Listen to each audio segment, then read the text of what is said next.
बहुत समय पहले की बात है। यूरोप महाद्वीप के जर्मनी देश में एक पति और पत्नी रहा करते थे। दोनों का एक दूसरे के सिवा और कोई नहीं था। विवाह के कई वर्षों उपरांत भी उनकी कोई संतान नहीं हुई। समय इसी प्रकार से गुजर रहा था कि अचानक एक दिन स्त्री को अपनी कोख में संतान की अनुभूति हुई और गर्भावस्था के दौरान उसको कुछ इस प्रकार महसूस हुआ कि उसको रेपंजेल नामक शाक खानी चाहिए। आसपास वह शाक कहीं भी उपलब्ध नहीं थी। पति पत्नी एक जादूगरनी के बगीचे के समीप ही रहते थे। पत्नी के मन की बात जब पति ने सुनी तो पति ने उससे वादा किया कि वह उसके लिए रेपंजेल नाम की वह शाक साथ लेकर आएगा। बगीचे में चोरी से घुसकर उसने वह शाक अपनी पत्नी के लिए तोड़ी और यह क्रम कई दिनों तक चलता रहा। एक दिन बगीचे की मालकिन जादूगरनी ने, जिसका नाम डेम गोथेल था,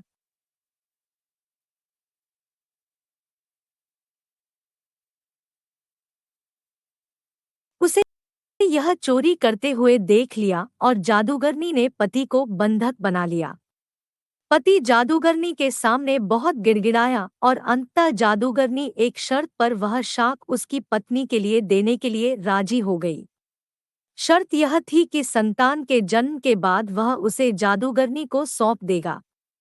मायूस मन से पति ने उसकी वह बात मान ली और बच्चे के जन्म होते ही उसने जादूगरनी के हाथों अपनी पुत्री को सौंप दिया।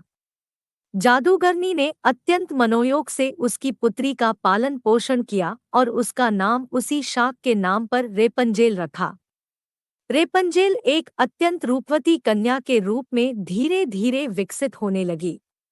उसके सुनहरे बाल और अद्वितीय रूप की चर्चा आसपास की जगह पर धीमे धीमे से फैलने लगी। कन्या के 12 वर्ष के होते ही जादूगरनी डेम गोथेल ने उसको एक ऐसी मीनार में कैद कर दिया जिसमें ना तो कोई दरवाजा था और ना चढ़ने के लिए ही कोई सीढ़ी। इसमें एक ऊंचे स्थान पर एक कमरा था जिसमें कि केवल एक खिड़की थी।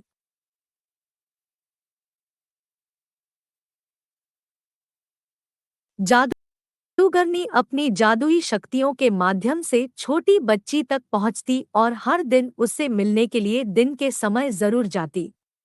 इसी प्रकार से दिन बीतने लगे। वह बच्ची बड़ी होकर एक अत्यंत रूपवती स्त्री के रूप में विकसित हुई।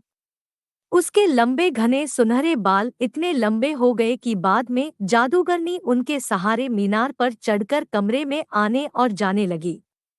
ऐसा करते वक्त वह रेपंजेल को पुकारते हुए कहती, रेपंजेल अपने बाल गिराओ ताकि मैं तुम्हारे सुनहरे बालों पर चढ़कर ऊपर आ सकूं।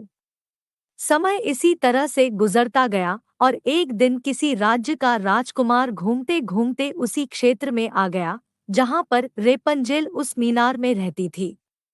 रेपंजेल की आवाज में अद्वितीय मिठास थी।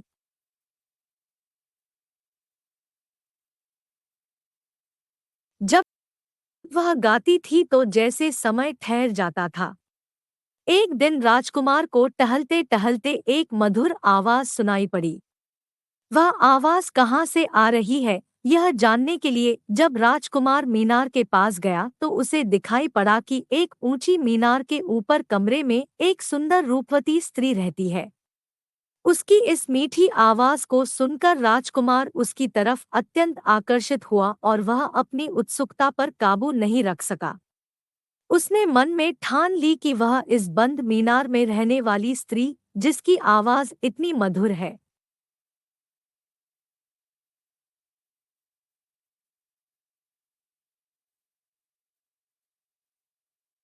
के विषय में जान के ही रहेगा। एक दिन जब दिन के समय जादूगरनी रेपंजेल से मिलने के लिए आई तो उसने जादूगरनी को वह शब्द कहते और बालों के जरिए ऊपर चढ़ते हुए देख लिया। राजकुमार ने इसी प्रकार जब रात के समय रेपंजेल को पुकारा तो उसने उसे आने के लिए मीनार के सहारे अपने बालों को लटका दिया। राजकुमार ऊपर जाकर रेपंजेल से मिला। रेपंजेल और राजकुमार एक दूसरे से प्रेम करने लगे थे। दोनों ने मिलते ही एक दूसरे को पसंद कर लिया था और वह एक दूसरे के लिए के अंतरंग सहचर बन गए। आता राजकुमार ने रेपंजेल के सामने विवाह का प्रस्ताव रखा। रेपंजेल इस पर सहमत हुई और दोनों का मिलना जुलना धीमे धीमे बढ़ने लगा। जादूगरनी डेम गोथेल रोज दिन के समय रेपंजेल को मिलने के लिए आया करती थी। राजकुमार और रेपंजेल ने मिलकर एक योजना बनाई कि राजकुमार द्वारा दिए गए रेशम से रेपंजेल एक सीढ़ी बनाएगी, जिससे कि वह दोनों उस जगह से भाग सकें। रेपंजेल की मूर्खता के कारण जादूगरनी डेम गोथेल को राजकुमार के रेपंजेल के पास आने और उसके गर्भवती हो जाने का पता चल गया। जादूगरनी डेम गोथेल ने रेपंजेल को मीनार से बाहर निकाल दिया और जंगली जानवरों के बीच से जंगल में विचरने को अकेला छोड़ दिया।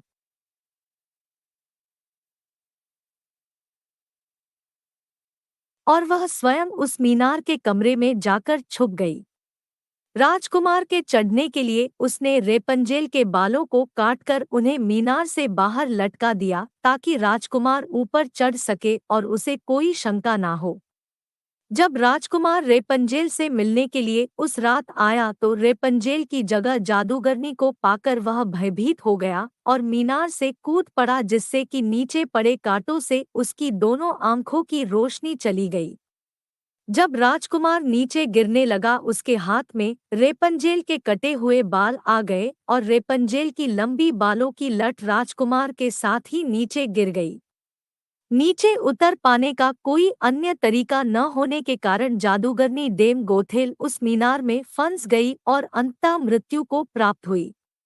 अपनी आंखों और अपनी प्रेमिका को खो देने के बाद राजकुमार निराश होकर अंधा होकर जगह भटकने लगा।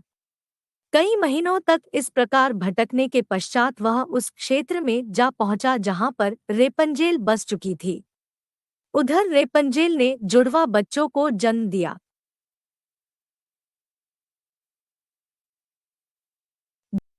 जिनमें एक बेटी और एक बेटा हुआ। इसी तरह कुछ समय तक एक दूसरे के विछोह में रहने के बाद अंततः दोनों उसी राज्य में एक स्थान पर मिले और उनके मिलन से चमत्कार स्वरूप राजकुमार की दृष्टि वापस आ गई और रेपंजेल के लंबे सुनहरे बाल उसको वापस मिल गए और दोनों हंसी खुशी अपना जीवन साथ में बिताने लगे। शिक्षा: इस कहानी से हमें यह शिक्षा मिलती है कि बुरे का अंत बुरा ही होता है और विश्वास के सहारे एक दिन दुनिया में सब कुछ पाया जा सकता है। जिस तरह जादूगरनी गलत नियत से रेपंजेल को इतने साल कैद में रखती है, एक दिन उसे इसका दंड मिला और वह मारी गई। रेपंजेल ने बचपन से उम्मीद लगाई हुई थी कि उसे एक दिन कोई बचने आएगा, उसकी खुशहाली भरी जिंदगी होगी। एक दिन उसके इस विश्वास को भगवान ने पूरा कर दिया। धन्यवाद। कृपा करके वीडियो को लाइक और चैनल को सब्सक्राइब करके हमारा साथ दे ताकि ऐसे ही कहानियां हम आपके लिए